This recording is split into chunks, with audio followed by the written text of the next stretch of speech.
All right, hey everyone. This is Elisha Goldstein, the founder of the Mindful Living Collective, and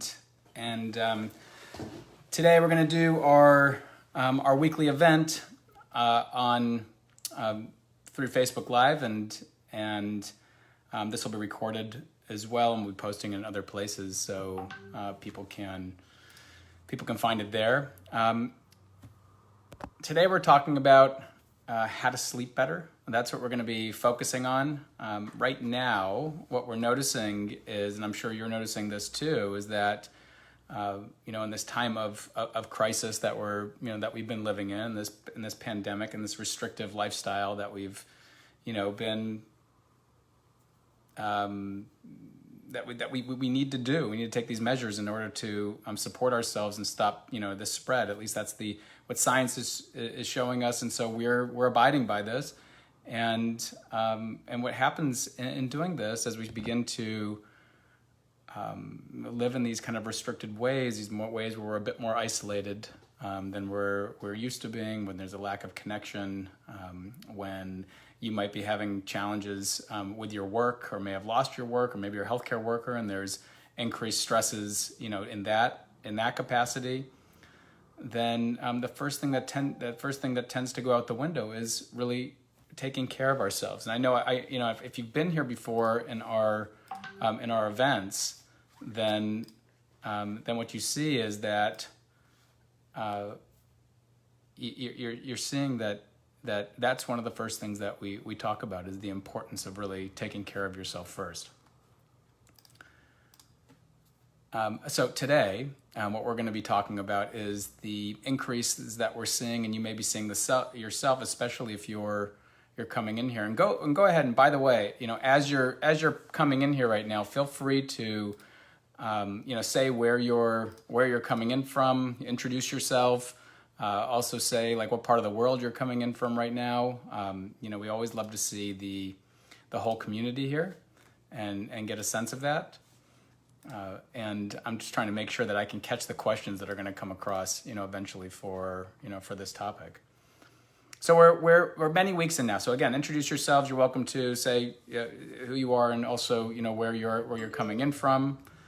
And so today I want to talk to you about how to sleep better. Because what I'm noticing, and I've noticed this in myself, and I'm also noticing this in a number of people I work with. I'm noticing this certainly coming up. It's come up in the Mindful Living Collective as well. Is really how many people are noticing a disruption in their sleep. And the sleep is our foundation. It's how we kind of feel energy, how we feel a sense of balance in our life. It's in key nutrition that we need for living well, and so we need. It's really important that we start to work with this in really skillful ways. And so today I'm going to offer just some mindful ways to do that, and you're welcome to inevitably ask the questions that come across in here as well. So one of the things that you're noticing for yourself, or maybe in the people that you're connecting with, is how, when we are restricted in this way, and again, we're all abiding from this. So we have people here from Bend, Oregon, from the Netherlands, from Washington, D.C., from Florida, and I'm sure as these start coming in, you'll start seeing people here from Israel and South America, and a variety of places that we usually get all over the place. Lisa says there's no sound. I just want to check in. Can someone chat in to make sure that you're actually getting sound? Because Lisa, if that's the case, you might need to turn the sound on from your end. That might just be, of course, you won't be hearing me saying this. So if someone can kind of chat that into her, that would be. And that's one of the things of Facebook Live, is you can also get a phone call that comes in at the same time. I have sound. Beautiful. Okay. So one of the things we're seeing when there is an increase in stress, in our day-to-day, is that our mind starts going. One of the things that the responses that we have built into us is the number one response that we have to fix or move away from something that's uncomfortable is to think about it, right? And so what happens is, if we're starting to feel an increased amount of stress in our day, or worries about when am I going to be able to hug somebody again, or how am I going to be able to get work in the future, or how am I going to be able to take care of all the people I need to take care of, your nervous system starts to go into a fight, flight, freeze response, and then your mind starts going into a thinking type of place to try and fix, problem solve, and make sure that you're safe. And if that's rinsed and repeated over time, what happens is by the time it's time for us to sleep, we're pretty activated. And you might notice a difficulty falling asleep, or you might notice a difficulty staying asleep, or maybe you're noticing both of it. And if that's the case, then here's some of the things that we're going to be talking about today. I think are going to be enormously helpful, in being able to get better sleep for yourself over time. So if you know me, and if you've heard me talk before, and you know a little bit about my story, you know that I used to struggle terribly with sleep. And one of the things that I used to struggle with is actually falling asleep. So falling asleep for me was so challenging. I always kind of tell the story how, when I was in my first year of college, I was staying with a friend of mine who was in the room with me, and he tended to be a fairly loud sleeper. And I had such problems sleeping that at one point I took my alarm clock and I threw it across the room and it kind of shattered above his head. That was the mindful guy you're seeing in front of you right now. And those sleep problems continued for me for a long time. And it wasn't until I kind of began to adopt what I'm going to share with you today, very, very simple process that I think could be enormously helpful for you in shifting the way you're viewing your sleep. And what we're not trying to do is create a quick fix for you like that, in that way. What we're trying to do is help you heal your sleep patterns in a way where you're going to get more restful sleep and suffer less through your sleep and feel more energy, in the many weeks and months, to follow, even in the face of the stressors that we're experiencing and we're going to be experiencing. It's really in the way that you're relating to it. So let me share with you this. I'm obviously sharing some facts with you about this. I'm sharing some, stories with you about this. So just listen in and see how this hits you and what you see and what you hear and what you feel, in relationship to this process, and go ahead and ask any questions, that do arise. So the first thing to understand in this, and when you're hearing anybody talk about sleep, is there's no right formula for your optimal sleep. There's plenty of books written about sleep. There's tons of articles written about sleep. I remember when Ariana Huffington, when she was just starting the Huffington Post, and I got an email to me saying like, hey, can you write some articles on sleep for us? Because I think she said this later on, that she was having so much trouble with sleep. And so there's all different kinds of ways that you can digest and take in, how to get better sleep. Everything from the common recommendations, and this isn't what I'm going to talk about today, but I just want to prelude this. From the common recommendations to having some kind of sleep routine that works for you, and again, being playful and experimenting with that, to pausing your tech early on, so you're not kind of getting the screens in your face or like activated by the news right before you go to sleep. These types of things, making sure you're getting enough exercise during the day so your body feels like it's not restless, in that particular type of way, making sure you're making positive connections daily with people. I know in the Mindful Living Collective, we have daily mindful living circles that people are calling magical. The kind of connections that you get, the quality of the connection you get in such a short period of time is really impactful. And I think that's really healthy for helping you sleep. So all those things aside that you may have already heard of before, you can kind of play with and experiment with. What I want to talk to you about today is what you do in the actual sleep process, like the going to sleep moment and the middle of the night when you're waking up. That's what I want to that's what I want to explore with you today. So all of those other things are really wonderful things. And again, if you know me, you know that it's really important that the attitude to all this is to have a playful mindset, a playful attitude, around this. And because you're just kind of experimenting, you're staying curious about it. So the first thing, again, in doing this and recognizing, again, what I'm sharing with you today isn't like the only thing in the, is the gospel, and to say, take this and, you want to play with it and experiment with it and refine it. And there might be other things you're doing that could be really powerful and helpful. So the first thing is you really have to adopt the mindset of not trying to fall asleep. And that's the mistake, that our brain automatically defaults to trying to fall asleep. And so what happens when we try to fall asleep is we feel a level of stress immediately on our sleep. And if you've ever had problems falling asleep before, or you have problems staying asleep, you know that the very first thing you do, even anticipating going to sleep, is immediately what's coming up is the worry about, am I going to be able to get a good night's rest? Or am I going to be able to fall back asleep? This is going to be so terrible.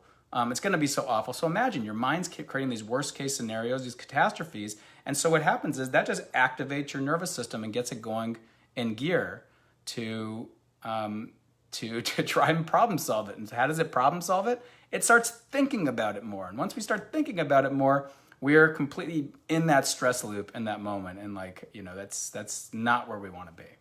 So the first thing we want to do is see that our sleep period, it's about a practice of relating to sleep differently. It's not about trying to fall asleep, okay? So the first thing we want to do is stop trying to fall asleep. Stop putting stress and pressure onto that. Instead, kind of adopt these next couple steps, really. Just adopt these next couple steps, play with it. So the next couple steps is, the first thing you want to do when you're in a stress loop, which is what a lot of us experience if you're having trouble falling asleep, or if you've had repeated trouble, you're going to get caught in that stress loop of thoughts, emotions, and sensations, and your nervous system is going to be activated. You want to get out of that stress loop. So how do you get out of that stress loop initially? Is you see that my sleeping is a practice for me. It's a practice. And so when I first want to be able to name the stress loop. Why do we name the stress loop when it's happening during our sleep? The answer falls in a study that came out about 10 years ago. Now it's about 13 years ago now, at UCLA, where they had people line up in front of images of a woman who looked like really scared and a man who looked like really angry. And underneath their pictures, it said Dick and Jane. And then what they showed was, when people looked at those pictures, they showed a lot of activity in the amygdala. The amygdala, many of you are familiar with that. It's one of the core emotional centers of our brain. So it's really activating. It's really activating us. And then they showed those same pictures to a different group, randomly controlled trial, a different group. And what they showed was that under these pictures, they didn't have Dick and Jane. Instead, they asked them, hey, what are they feeling right now? And they said that she's feeling afraid, and he's feeling really angry. And what they showed in the blood flow of their brain was that there was more activity going on in the prefrontal cortex, which is more involved with emotion regulation, perception, that kind of thing, and more executive function, and it's more evened out. It was more evened out with the amygdala. And so what does that mean? That means that the moment we're going to sleep, if we notice our mind worrying about it or being restless about the whole sleep thing, then what we want to do is recognize, I'm in this stress loop right now. So I want to check in with myself. I want to do that same thing that's happening in that study. I want to be able to just notice and name, just what's happening. So first thing you do is do this thing called a mindful check-in. Very first thing. And you're going to do this repeatedly. And so all that is checking in, like, how's my body feeling right now? How is there any tension or holding anywhere? And I often start a lot of my meditations just this very same way. So in other words, I kind of treat my bedtime as a meditation. And so how's my body feeling? And seeing if I can just allow that to soften in there. If I'm feeling any anxiety or stress, I might just name that. Oh, there that is, and I can sense it mapping across my body. There's this tension here. That's here. And I noticed my mind was kind of busy. And so the most important thing is really your body, softening your body, naming the emotion, taking a couple deep breaths. That's it. That's that step right there. What that's doing is that's interrupting the stress loop, right? It's interrupting the stress loop from the space between stimulus and response and putting you more in a space where there's a sense of perceived control. And you want to feel more, you want your nervous system to feel a little bit more in control so it can be more at ease, because ultimately you're tired. I promise your body just wants to go to sleep. It's your mind that's keeping you activated. And so what we want to do is we want to, again, do this mindful check-in, soften your body, take a couple deep breaths. That interrupts that stress loop and puts you in a different space. Okay, that's the first step. Actually, the first step is, remember, not trying to fall asleep. Second step is doing that mindful check-in, soften your body. This has been enormously helpful for me. I can't tell you enough, and you have to see this as a practice, not as something you're going to get an immediate end result with, right? That's the important thing. Don't look for the outcome. That's a trick of the brain to get you more activated. Look for this as a procedure that you're playing with over time to guide to interrupt the stress cycle that's happening, the stress loop, and start to let your body go into more of an ease. Okay, so the final thing. Now we need to steady our minds on something, right? So now we need to steady our minds on something. So now what we do is we start to look towards our breath. And you might say like, wow, hey, this is just that mindfulness stuff, just like mindfulness of breathing. What's the big magic in this thing, right? And so what I would say is explore this for a minute. So explore this. Don't allow that expert's mind to get in your way. As Dogen Zenji said, in the beginner's mind, the possibilities are endless. In the expert's mind, very few. So anytime you hear something, just in general, and I try and really make this a practice of my own, and I catch my mind saying like, oh, I know that stuff, that's not good. I ask myself, oh, am I practicing that? That's the key. Am I actually practicing that? So play with this. So the next step, again, what I like to do is I like to in that moment sometimes just take like 10 deep breaths. So I move from that mindful check-in. I take like 10 deep breaths because I'm just trying to get some depth of breathing and some oxygen flowing in my body, a little bit, slowing things down a little bit because my mind's, going fast, and I just want to kind of slow things down, take 10 deep breaths, and then just let my body just naturally breathe. So here I'm just kind of breathing in, and I'm knowing I'm breathing in, breathing out, I'm just knowing I'm breathing out, just to this relaxed awareness of the breath at that point. And what I'm doing is I'm trying to steady my mind on something. And why is that important? So I'll point you to another study that is, well, I'm not going to go over the whole study here, but basically the bottom line is that you can't be worrying about something and be present to something else at the same time. When one is up, the other is down. There's an inverse relationship, and there's science behind this as well. And so in other courses and different things like that, I kind of go into this. In other talks, I talk about this. But it's really important. When you're tasting something and it's so good, you're not worrying too much in that moment, right? And when you're worrying about something a lot, even it doesn't matter how good the food is, you're not really tasting it very much. And so what we're trying to do here is we're saying, okay, I'm going to give something for my attention to rest on here. But then what's going to happen, especially if either you're really activated or this is a new practice for you in bringing this into bedtime, is your mind's going to hook. It's going to hook you pretty quickly. So just expect this. This isn't working. This is stupid. Like this doubting mind. This isn't going to work. Instead what I need to do is turn over in this direction and turn over in that direction and flip over in this direction, or maybe get up and brush the floor with a toothbrush, or, now I need to get up and read for a while, or I need to, do something, fix it, problem solve, fix it, problem solve. I like that. Worrying equals worrying. Yeah, I like that. And so instead what we want to do is when we get hooked, what's happening? We're in that stress loop again. So now we say, aha, mind, I got you. And you, again, check in with your body again. How's my body feeling? Where's the tension? There's stress here. There's anxiousness here. Take a deep breath. Soften your body. Maybe take a couple deep breaths, right? Soften your body. And then start to, again, take maybe, if you want to. You don't have to do this part. It's supportive to me. Take like 10 deep breaths because you're about to slide back into the next phase again, which is just noticing you're resting your mind on something, your body just naturally breathing. Because I promise you, your body wants to go to sleep. It's your mind that's activating it. So take that neuroscience and say like, I can trust that when I am able to settle my mind on something, that I can't be worrying at the same intensity. And really what I want to do is kind of start dialing the worrying or the activity in my mind down a little bit. And this is going to take, again, this is going to take some practice. This isn't something that like, it's going to, yeah, maybe it'll impact you like immediately, but for a lot of people, it's a practice over time. And so what we want to kind of consider is, even if all I did all night was this, that would be more restful to me than the tossing and the turning and the thinking and the problem solving and the worrying and stuff like that. And so here's what happens sometimes. Someone says to me, well, that's great for falling asleep. I can see how I can totally practice that falling asleep. But what about staying asleep? I oftentimes wake up in the middle of the night. There it goes. Yes, so there's Lisa saying the same thing, right? And I can't go back to sleep. No problem.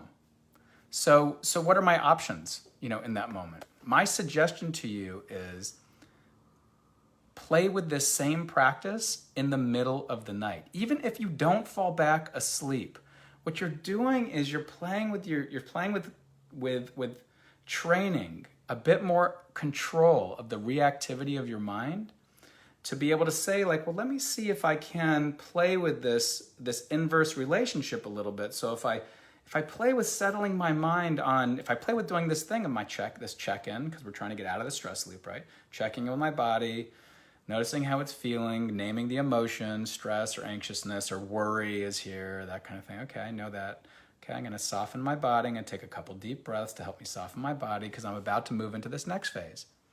Take 10 slow, deep breaths. And then just let your body naturally breathe, and you're steadying your mind on that. When you get hooked again, you go back to that mindful check-in, take a couple deep breaths, and it's almost like a dance, like you're dancing with yourself. Even if it's at 3 a.m, and you're like, well, I just wake up at 3 a.m. every morning, I can't fall back asleep.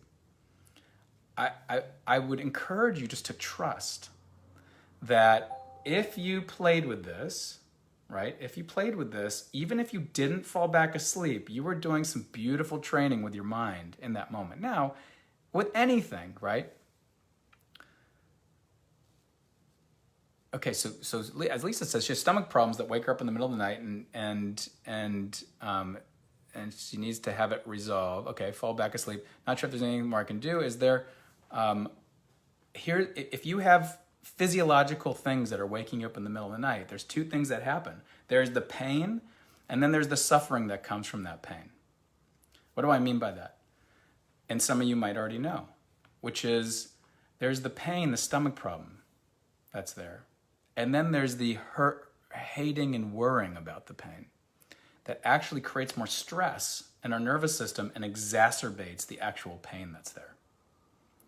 And so I want to, again, go back to my original comment, which was like, ultimately, if your pain is really high, you need to do what's right for you in that moment. So continue to experiment, play with what works for you. But what I think is good to understand is that there's the pain, and then there's the mental activity, the way we relate to it, that can exacerbate the pain.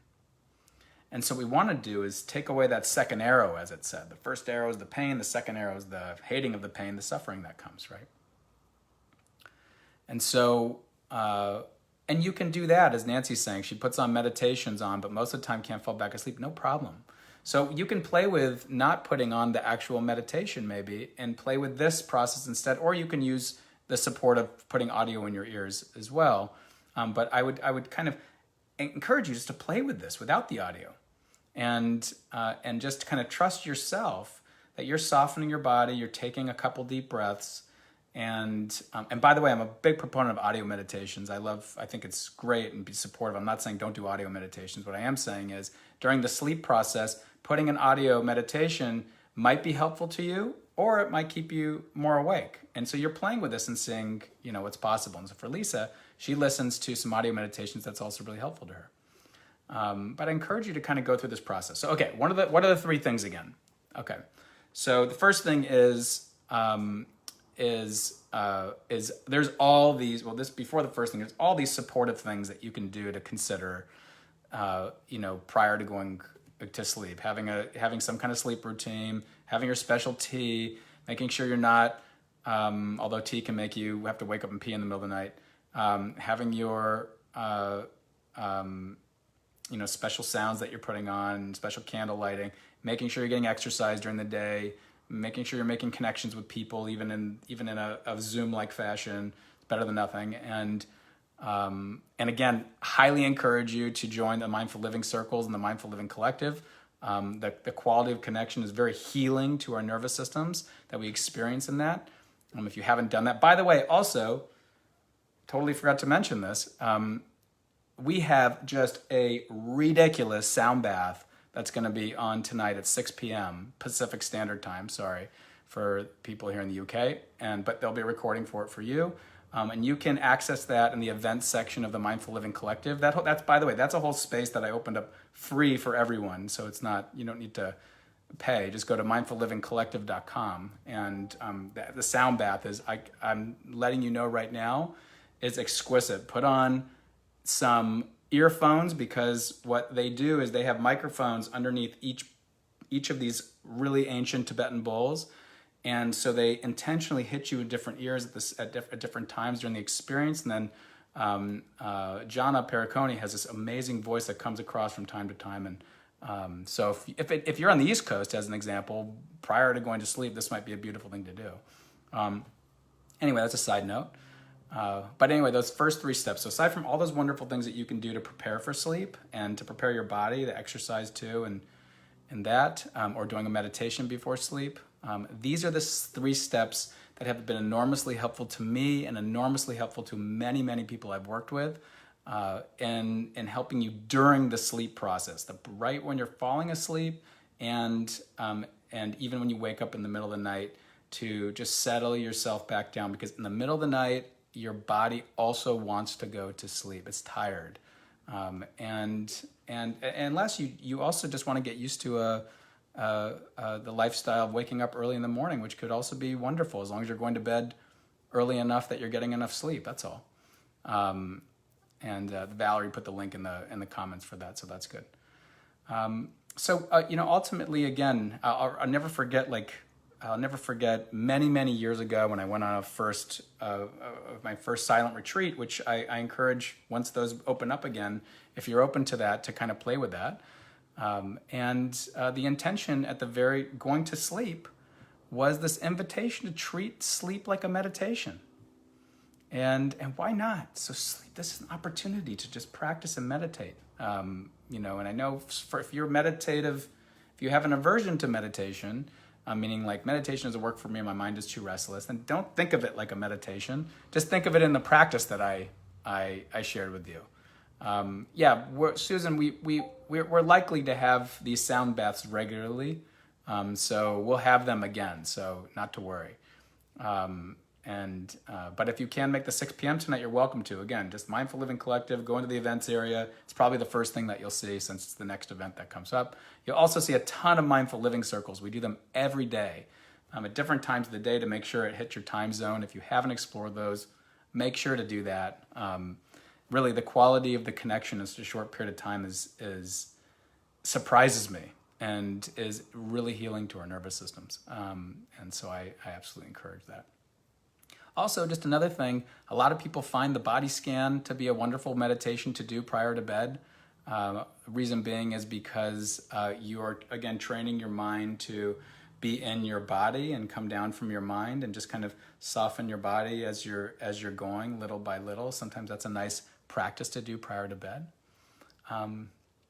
So take that and see and play with it. But that, again, this isn't a talk about all the other things that you could do to support a better night's sleep that are out there in all the blogs and all the various things. There's so much information out there about sleep, but I wanted to give you a formula today that if you take to heart and just allow yourself to explore, knowing that the metaphor that I give always is, it's a little bit like training a black stallion. I've never had to train a black stallion, but I can only imagine just from what I think about it. Meaning, like, you can expect or you expect to get bucked off. Expect it, but don't let your mind fool you that you can't do it or that this isn't going to work. Because if you give in to that, that's just what's happening there, is you're just in the stress loop and you're believing the thoughts that are coming up. You're identified with them. But instead, if you say, oh, I'm in the stress loop right now, I'm in this moment. That's this moment. Check in with your body. You'll see. Your body will be tense somewhere. Your face, your shoulders, stomach, it'll be tensing. That's when you come back, check in. Take a couple deep breaths. Come back to your body. Notice it. Be curious for a moment. Give yourself space and time to be curious about, where do I notice the stress in my body right now? Where is it? You don't have to like figure it out like that. You got all night. So don't worry about it. Take your time with this. With each of these steps, where is it? Oh, it's there. Let me soften my body for a moment. Let me take a couple deep breaths. Let me check in. Is this anxiety? Is this stress? Oh, that's how it feels. That's how anxiety and stress feels in my body. I've just like bumped up my emotional intelligence. And then start to move into the next phase. But begin, maybe, if it's helpful to you, by taking like 10 slow, deep breaths to begin.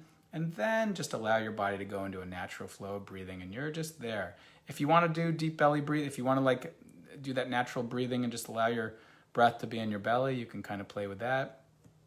Just allowing that to focus, knowing that the science is clear that when we're able to really kind of settle into that groove, that the worrying the volume starts to kind of go down. Your body goes into a state that it's naturally wanting to go into, which is rest. And by the way, don't you deserve rest? I mean, who doesn't deserve rest? In fact, no one's more deserving of rest than you. And because we all need it, especially right now, during a time we're all in this very unique space where there's just sort of more stress in the atmosphere, that's here.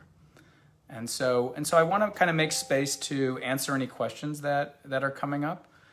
I noticed that there were some before. It's a little bit different on Facebook Live because the way the questions arise isn't as simple to review. So I'm going to try and see if I can catch it on here. But go ahead and kind of pop some in. If you popped some in before, just kind of pop them in again, and then I can see if I can get to them from that. Let's see. Oh, I see Valerie. I see. That was okay. Let's see. Let's see. Susan's talking about the circles. What do you think about taking melatonin? So I'm not a medical physician, so I'm not going to really comment on that. I will say that some people find it supportive, that I've known, and other people find that it doesn't do anything for them. But I would definitely, consult either people that have taken that before, or consult a physician in that. One that is maybe a more holistic physician, I would say, versus someone who has no background with that at all, and just, is just the pharmaceutical industry is the only thing that's real. And so I would look for a holistic physician and look at that. Thank you, Ellen, for that comment. Okay. Oh yeah, can't wait for the sound bath tonight. If you can't make tonight, yes, that'll probably most likely be repeated. Yeah, we do have circles in the evening. The evening meaning like 5 p.m., 6:15 p.m. Pacific Standard Time. That's sort of the latest lately we've had the circles, as far as Pacific. So for East Coast, that's definitely the evening time of the United States, that is. For if you're in the UK or Europe or anything like that, we have them at 9 a.m. and 12 p.m. Pacific. So for your time zone, that certainly is the evening time for you. So I don't know, Lucy, where you're coming in from, but we certainly have them at all different times of day. Let's see. Long-time sleep issues exacerbated by the current situation, of course. Look, I mean, to be transparent, I notice my sleep in the middle of the night being disrupted at times. I could see what my mind is thinking about. I'm certainly impacted by the stress of this situation, and yet I continue to relate to it in this particular way. And it doesn't always. Sometimes in the middle of the night, you're so groggy and tired that you can't remember to do what I'm talking about, and that's okay. Just be really forgiving to yourself. Like, this isn't something you're like, oh, I really should have done this, and I can't do it. Don't worry about it. Maybe you're just a little too groggy, and so maybe after you wake up. Or after you get up at some point in the morning, you look back at that and you look back and say, what could I have done? Well, if I had the wherewithal, maybe I could have done this thing that we were talking about in this workshop here, and just reflect on it in that way, but be really forgiving to yourself. It's amazing what can happen if you practice being really forgiving to yourself, but not forgiving where you're not learning. You still want to investigate what happened and invite yourself to begin again next time with this renewed learning. She said that I find the more that people tell me I have to get some sleep, or I worry that if I don't sleep, my immune system will be down, the more trouble I have. It's like a self-fulfilling prophecy. Sure. Yeah. No need for shoulds or have to. Just like, let me learn to relate to myself in a more gentle way. What happens when I practice relating to myself more often in a gentle way? God, if that's how we could do it while we were going to sleep, we'd be far more likely to fall into a restful state. Just being more gentle with ourselves. And by the way our brain works is when you practice and repeat something over time, what happens? It starts to become more automatic, right? And so that's what we're doing. Being really gentle with ourselves, being really forgiving with ourselves, being really playful and experimental with this, with ourselves, but staying committed to it. And because you're only going to get really, even though we don't want to think about the outcome too much, because that gets us kind of anxious, as far as our sleep is concerned, the only way you really gain mastery over something is with practice and repetition. I have yet to find somebody. I guess there's some people's stories I do know who basically woke up one day. I won't name names, but woke up one day and their story is they were just forever changed. They woke up and that was it. That can happen, but it's to a very select group of people. But for most of us, it's practice over time. And if we can stay with the practice over time, we tend to get better and better at something. In this case, this practice was sleep. We can learn to get better and better at it. So thank you for that, Patrice. Kathy says, make sure it's not light in the room and not having electronics nearby is help. Yeah, so these are these other suggestions right, that are helpful, right? There's all these other suggestions, right? And we have, by the way, the beautiful thing about this group right here, that's here right now, is that there's so much wisdom in this group. Eliza says, sometimes I wake up in the middle of the night and then my brain keeps on working and thinking on the daily tasks, how to solve things, and nothing seems to work. Music, meditation, nothing. Okay, so I would say to that, your mind is trying to find something to work. And then when it's not working, then you would give up. Anybody would, not just you, right? And so the mindset here is not about having something to get it to work. The mindset here instead that I want you to begin to play with or adopt or experiment with or any of that is more that it's a process. It's a refining process. Don't worry about it working or not. In fact, the very worry about it working or not is what's keeping you awake, most likely. And it's not about falling asleep, even. It's just not about falling asleep. Don't worry about that. Or I can't say don't worry about it, but we want our worry about that is part of our being in the stress loop. Instead, we want to see this as, this is just my practice, my sleep practice. That's it. And don't worry about the outcome. It's not about the outcome as much as possible. See if you can let go of the outcome. It's almost impossible to do because you have a monitor really looking for that. But you want to be aware when that monitor is arising and saying is this working? Is this working? Is this working yet? Is it working yet? Not working yet. Not working yet. We get a little more stressed out. That keeps us awake. So we want to say, no, this is just my practice. This is just what I do. This is my sleep practice, whether I fall asleep or not. This is just what I do. I practice noticing when my mind gets hooked by the stress loop. Soften my body, take a couple deep breaths, check in, stress here, tension here. Oh yeah, that's the feeling of anxiety that's there. And take a couple deep breaths and go back into maybe, now I'm beginning this other process, these 10 deep breaths. And then now I'm just letting my body just go into this space. And I'm going to do that again and again, mind. No matter how many times you hook me, I'm just going to keep doing this. Even if it's all night, it's okay. No problem. Who's in control?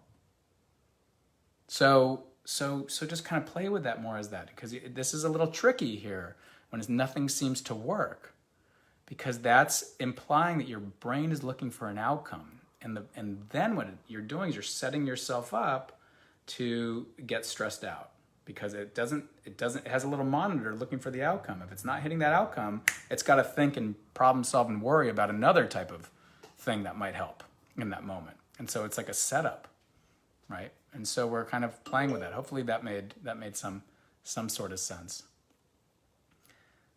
No, Nancy, I haven't heard of that app before.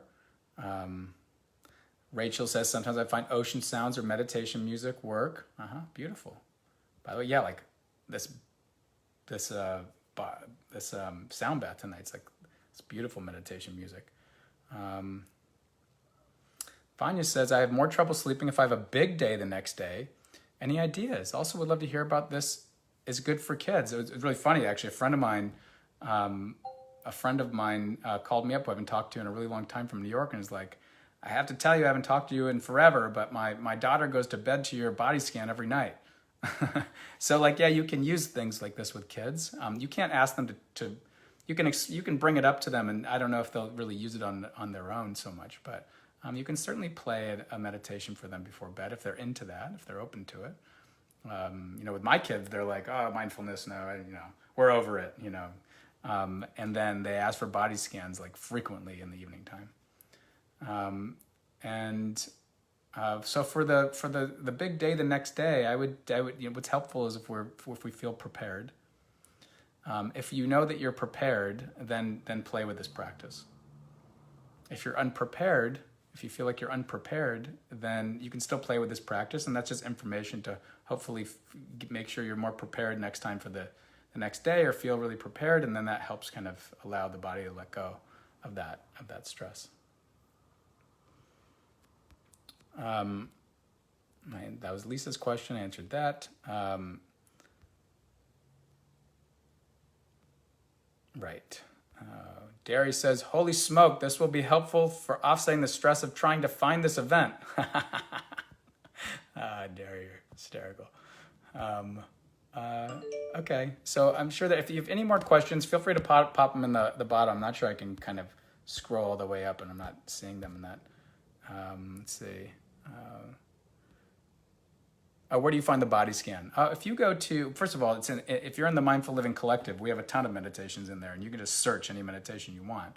But I know I have a body scan on YouTube. I have one on Inside Timer, on anything. Just go on the internet and type in body scan. But if you want a body scan from me, you can just go on YouTube. It's free. They're all free. Or you can find it in the Mindful Living Collective. There's so much other great connective stuff there. That's really about this response to the pandemic, is that space. That's the beauty for me that came out of this so far, is the Mindful Living Collective. Susan said there's a Mindful Living Circle at 10 p.m. Eastern tonight following the sound bath. Okay, beautiful. Yeah, so for those of you who come to the sound bath, there's going to be a circle directly after the sound bath. It's a 30-minute circle. Typically they're 45 minutes. But you can certainly go to the sound bath and then go and find a connecting space like after that in the circle. If you, for some reason, are only you can't make the sound bath, I'm sure you can still connect into the circle. Hillary says, these are all just beautiful wisdom from our community. Having a Fitbit with a sleep tracker has really helped ease my anxiety. Beautiful. Often I think I haven't slept, but I really have. Fitbit magic. How do you find the sound bath? Jan Goldstein says, who's my dad. He says, you just go to the events in the Mindful Living Collective. Mindful Living Collective on the left side, you'll see it'll just has all these different things. One thing says event. That's where all the live events are. And once you get there, you'll see, you open up the event and it'll say like YouTube, because it's going to be a YouTube live event, and just go to just a private event for the collective, and just click on that link and it'll pop you right in there. You'll be there. Easy as that. Okay, well, I want to respect everyone's time. Maybe I'll get to this last one. Thank you, very helpful. Do you still need to do this to sleep, or has your mind adapted to good sleep habits? Good. That's a really good question, Debbie. I absolutely still use this. There's no question. It's not about, I'm not a believer, I'm not really a believer in like, once you got something, that's it. Life throws you all kinds of different curveballs, and that can bring up past flare-ups of things. As long as you have it in your experience, like a trauma of some kind, and for me, sleep used to be a trauma, it can come back, to come back. But the difference is that I'm much quicker at recognizing what's happening and can move into the mode that's adaptive for me. And I've gotten better and better and better at that over the time. That's the answer that I'll give you to that. And I'd still say I absolutely use it sometimes, for sure. And I have during this pandemic time, as well. But there's been a number of times where, those of you who have commented in here, where I've woken up at like 4 a.m. and my mind was like, with something. And for me, I'm like, okay, well, once I was awake enough to recognize what was actually happening, I said, okay, well, here's my practice. And I kind of moved into that. And you can get caught into times again where you're not aware of that enough to use that practice. That's okay. Again, later on in the day, look back and say, okay, what could I have done differently? Use it as a learning opportunity. And okay, maybe I'll try and remember that next time. No problem. But by the way, I'll also just add this little piece. And the more you're doing like some version of mindfulness during the day, the more likely you are to remember that, even in the middle of the night. And the